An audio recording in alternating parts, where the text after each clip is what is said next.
Times பத்திரிகை அதை பத்தின ஒரு பதிவை இன்னைக்கு பார்ப்போங்க. அதாவது அமெரிக்காவோட பிரபல இதழான டைம்ஸ் பத்திரிகை அட்டைப்படத்துல வருஷம் வருஷம் ஒரு புதுமுகங்களை கொண்டு வரும். அதாவது உலகத்துல சாதிச்ச மக்களை அது பத்தின கட்டுரை இது. அதை படிக்கிறேன், அப்படியே பாருங்க. இந்த ஆண்டு டைம்ஸ் சிறார் விருதை ஹெமன் பெக்கேல் என்னும் 15 வயது வளர் இளம் வயது பாலகன் வென்று டைம்ஸ் அட்டைப்படத்தில் இடம் பிடித்திருக்கிறான். அவனுக்கு 15 வயசு தான் ஆகுது. அவனுக்கு இந்த ஒரு பாக்கியம் கிடைச்சிருக்கு பாருங்க.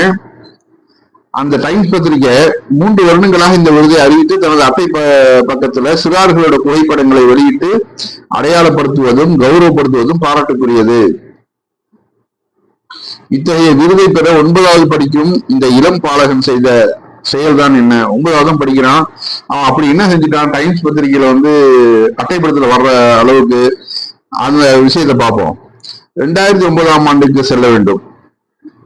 ஆப்பிரிக்காவின் பொருளாதாரத்தில் நலிவுற்ற பஞ்சத்தாலும் உள்நாட்டு கலவரங்களாலும் தொடர் இன்னல்கள் உள்ளாகும் எத்தியோப்பியாவில் பிறந்தவர் ஹெமன் பெக்கேல்.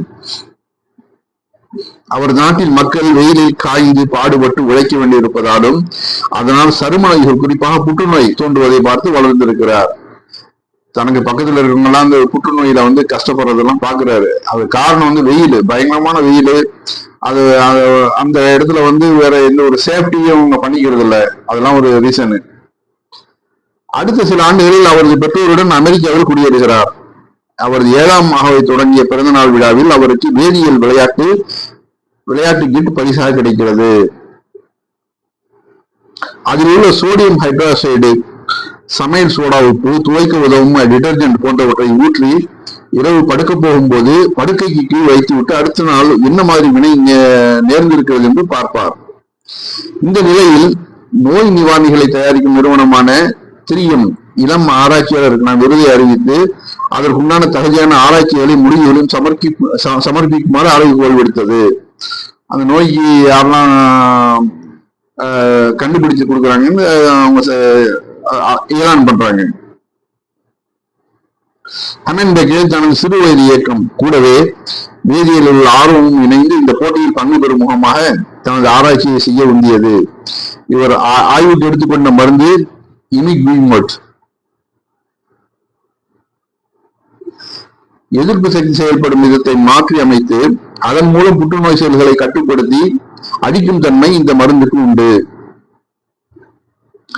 இமிக்விமேட் என்னும் மருந்து சரும நோயான ஏக்டிங் கெரடைசிஸ், அதிகமாக சரும செல்கள் வளரும் தன்மை, இது சரும புற்றுநோய்க்கு முந்தைய ஆரம்பகட்ட நிலை என்று அறியப்படுகிறது. இனப்பெருக்க உறுப்பில் மற்றும் ஆசன வாயை சுற்றி வரும் வைரஸினால் உண்டாகும் மருக்கள் சருமத்தின் மேற்பகுதியில் தோன்றும் அடித்தள செல்களில் ஏற்படும் புற்றுநோய், சூப்பர்பிசிகல் பேசல் செல் கார்சினோமா ஆகியவற்றிற்கு ஏற்கனவே அங்கீகரிக்கப்பட்ட மருந்தாக உள்ளது. இந்த மருந்து கண்டுபிடிக்கப்பட்டு உபயோகப்படுத்தப்பட்டு வந்தாலும் அதில் சில சிக்கல்களும் பாதகங்களும் இருந்து வருகின்றன.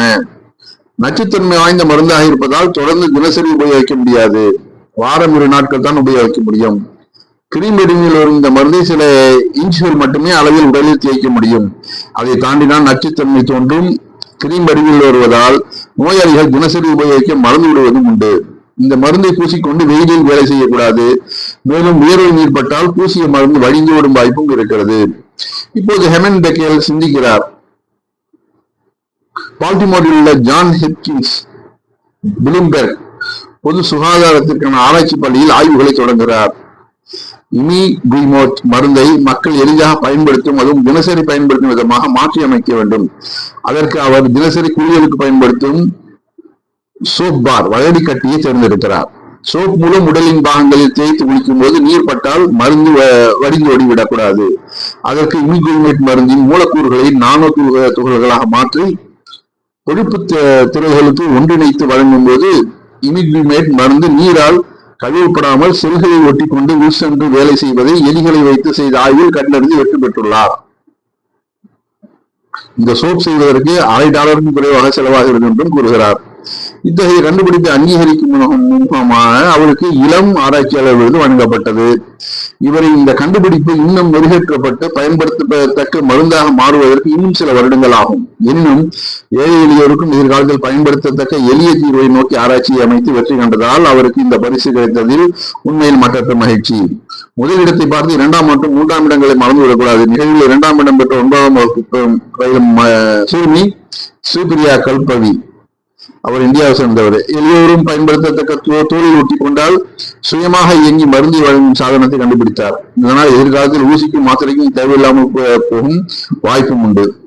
3ஆம் இடம் பெற்ற சாராவான் கையில் ஒரு கையுறையை மாட்டிக்கொண்டால் கையின் நடுக்கத்தை வைத்து அது வலிப்பு நோயின் அறிகுறியா என்பதை அறியுமாறு கையுறையை உருவாக்கியுள்ளார். மூவருக்கும் நெஞ்சார்ந்த பாராட்டுகள். நமது இல்லங்களில் உள்ள இளம் சிறார் சிறுமிகளை ஊக்கம் பெறவும் அவர்களை நாம் ஊக்குவிக்கவும் உந்துதலாக இந்த செய்தி அமைந்தமையால் இதோ இதை எழுதி இங்கு உங்களுடன் பகிர்கிறேன். நன்றி.